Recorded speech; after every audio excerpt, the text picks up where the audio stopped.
Daniel Walker, a weary single father who had just finished his grueling night shift at the local factory, walked home through the quiet, dimly lit streets, his body aching from hours of labor and his thoughts heavy with worries about how to pay rent and put food on the table for his young son, Ethan. It was a routine walk he made every night, but this time something felt different. The faint smell of smoke lingered in the air, growing stronger with each step. Suddenly, as he turned the corner, his heart seized at the sight before him, a two-story house engulfed in flames, its windows glowing with violent orange light as smoke poured into the sky. Neighbors had gathered at a distance, their faces pale with fear, some clutching their phones to call the fire department while others stood frozen, unwilling to move closer to the raging inferno. Amid the crackling roar of burning wood, a sound pierced through the chaos, a desperate, heart-wrenching cry. Children. Daniel's eyes widened as he realized there were kids trapped inside, their small voices calling for help, echoing against the night. Without a second's hesitation, he dropped his worn-out lunchbox on the pavement and sprinted toward the house, his instincts as a father overpowering every ounce of fear. His own struggles, late bills, exhaustion, loneliness, vanished in that moment, replaced only by a burning resolve that no child would perish if he could stop it. As he reached the front yard, he could feel the searing heat on his skin, the fire roaring louder as if daring him to enter, yet Daniel didn't stop. Behind him, someone shouted for him to wait for the firefighters, but his heart knew there wasn't time. He thought of Ethan, of how terrified his boy would be if caught in such a nightmare, and that thought alone pushed him forward. Clenching his fists, he whispered under his breath, "Hold on, kids, I'm coming," before plunging headfirst into the flames, unaware that this selfless act was about to change not only his life but the lives of everyone connected to this night of fire and fate. The moment Daniel crossed the threshold of the burning house, he was swallowed by an overwhelming wall of heat and smoke that clawed at his lungs, stinging his eyes and blinding his vision, yet he pressed forward with sheer determination, using his sleeve to cover his mouth as he staggered through the flames.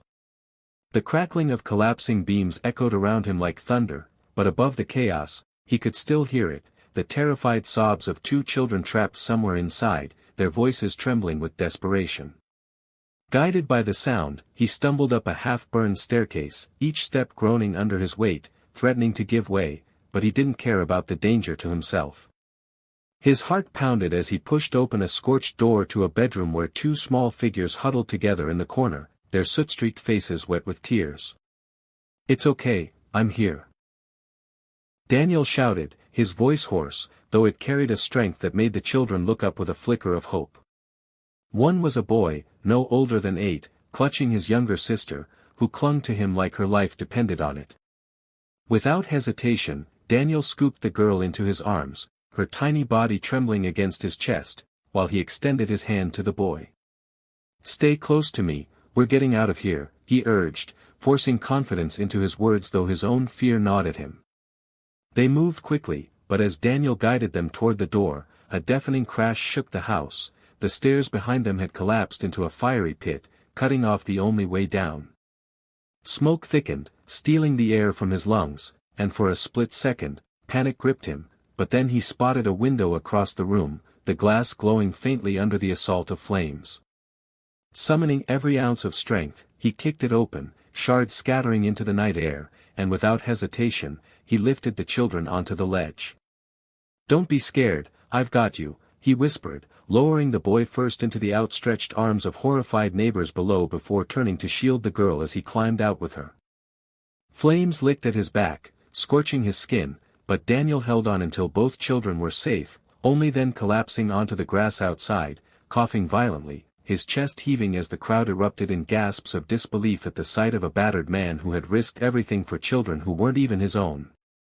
The night air was thick with smoke and tension as Daniel lay on the grass, his lungs burning, his body trembling from exhaustion and pain, while the two rescued children clung desperately to each other, their little faces smeared with soot but alive, their cries now softened to hiccups of relief. The crowd of onlookers whispered in awe, some rushing to check on Daniel, others wrapping the children in blankets, when suddenly the screech of tires cut through the chaos. A sleek black luxury car came to an abrupt stop at the curb, and out leapt a tall man in an immaculate but now hastily unbuttoned suit, his eyes frantic, his every movement sharp with urgency. "My children," he cried, his voice breaking as he ran forward, ignoring the heat still radiating from the flames. The kids turned, their voices rising in unison, "Daddy." And in an instant, the powerful billionaire Alexander Grant, known to the world as a ruthless mogul who commanded boardrooms with iron authority, fell to his knees in the dirt to gather his son and daughter into his arms. Tears streamed down his face as he held them tightly, his shoulders shaking, his expensive watch glinting in the firelight as though mocking how little wealth mattered in this moment of raw love and fear. For a long moment, it seemed as if the world had stopped, the blaze behind them forgotten, the murmurs of the crowd silenced, until Alexander lifted his head and his gaze fell upon Daniel, who was still coughing violently, his shirt scorched, his skin blistered from the fire. Realization dawned in Alexander's eyes: this stranger, this ordinary man, had gone where no one else dared and had brought his children back alive.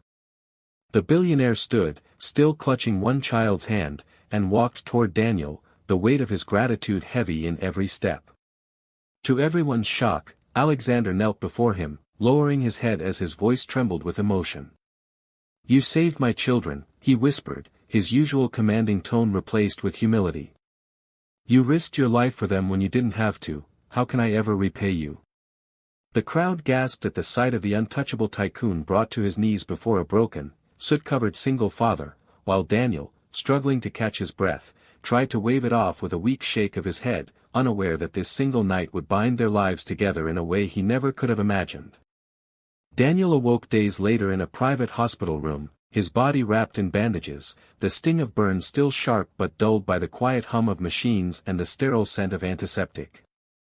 At first, confusion clouded his thoughts: how did he get here, who had brought him, and where was his son? Relief washed over him when he spotted Ethan asleep in a chair beside the bed, his small hand clutching Daniel's calloused fingers even in slumber, but another presence in the room made him freeze. Sitting by the window, his posture calm yet his eyes still heavy with worry, was Alexander Grant, the billionaire whose children Daniel had saved. Unlike the polished man Daniel had seen in news articles, Alexander looked human now, stripped of his usual armor of arrogance, and when he noticed Daniel stirring, he stood immediately. "You're awake," he said softly, stepping closer. Gratitude filled his voice as he explained how he had ensured Daniel received the best medical care, sparing no expense, because no amount of money could equal the life debt he owed. At first, Daniel tried to brush it off, insisting that any decent person would have done the same, but Alexander shook his head firmly, his expression raw. "No," he said, "many people stood by and did nothing. You went in when no one else would. You gave my children a chance to live, and I will never forget that." He then revealed he had looked into Daniel's life, learning of his struggles as a single father who worked endless shifts just to keep food on the table, never complaining, never giving up. With a solemn vow, Alexander declared that Daniel and Ethan would never have to face such hardship again. He offered Daniel a position within his company, not as charity, but as recognition of his courage and integrity, ensuring stability and a future brighter than the one Daniel had ever dreamed possible. Tears stung Daniel's eyes as he glanced at Ethan, realizing that his son's life was about to change forever because of one reckless, selfless choice to save two strangers. In that moment, Daniel understood that sometimes fate tests us through fire, literally, and in choosing to run into it, he had not only saved two innocent lives but also unlocked a destiny where hope replaced struggle. The single dad who once had nothing walked out of the hospital days later with his son at his side, no longer invisible to the world, but forever remembered as the man who ran into flames.